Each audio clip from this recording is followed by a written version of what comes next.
Welcome back to 40 Days of Lent with the Screwtape letters. Today's episode is about something most of us have experienced, but rarely like to admit. The moment we said something we didn't really believe, or stayed silent when we should have spoken, simply because we wanted to fit in. As always, let's begin with a prayer to Saint Michael the Archangel. Saint Michael the Archangel, defend us in battle. Be our defense against the wickedness and snares of the devil. May God rebuke him, we humbly pray.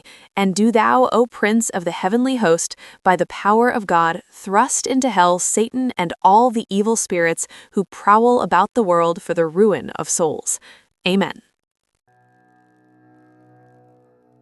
In Chapter 10, Screwtape introduces a new angle of attack. The patient has recently made a new set of friends, sophisticated, worldly, and fashionably skeptical, and Screwtape sees an opportunity, not in any dramatic temptation, but in something far more subtle: vanity. He instructs Wormwood to use the patient's desire to be liked, to be accepted, to come across as intelligent and modern, and the weapon is simply this: social pressure. The quiet, relentless pressure to laugh at the right moments, to stay silent at the wrong ones, and to gradually perform a version of yourself that the crowd around you finds acceptable. He will assume, at first only by his manner, but presently by his words, all sorts of cynical and skeptical attitudes which are not really his. But if you play him well, they may become his. All mortals tend to turn into the thing they are pretending to be. That last line is worth sitting with for a moment. All mortals tend to turn into the thing they are pretending to be. This is not just a demonic observation, it's a psychological one. Jordan Peterson makes almost the same point in 12 Rules for Life, where he writes that you can only find out what you actually believe, rather than what you think you believe, by watching how you act. You don't fully know your own convictions in the abstract. You discover them, or lose them, through the 1,000 small choices you make every day about what to say, what to laugh at, and when to stay silent. In other words, if you keep pretending long enough, you stop pretending. The mask becomes the face.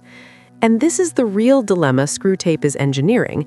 It's not a dramatic crisis of faith. It's a much quieter one.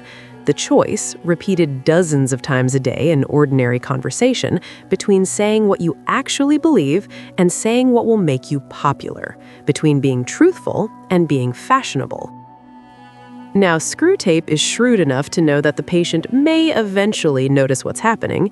He may catch a glimpse of his own duplicity, the gap between who he is at home and who he performs himself to be in this new social circle. But even that moment of clarity, Screwtape says, can be managed. I have known many humans live, for quite long periods, two parallel lives. He will not only appear to be, but actually be a different man in each of the circles he frequents. Two parallel lives. Not a dramatic fall, not a single decisive betrayal, just a quiet splitting of the self.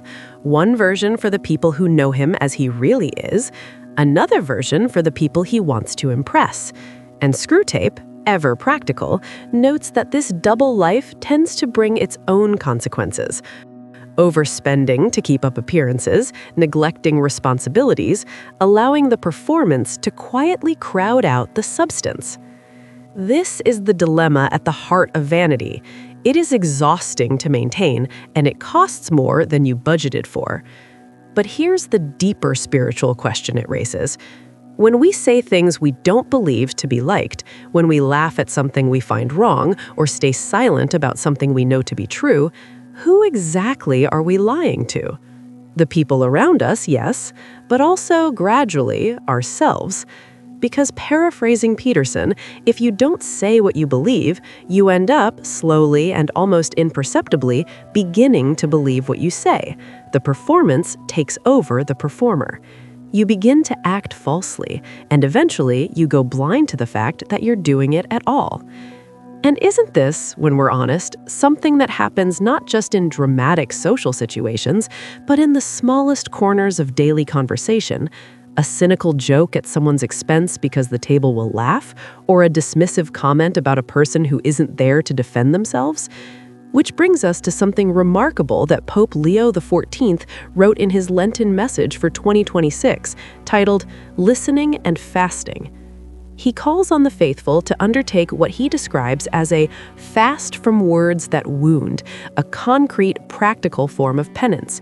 He asks us to disarm our language, to avoid harsh words and rash judgment, to refrain from slander, and to stop speaking ill of those who are not present and cannot defend themselves.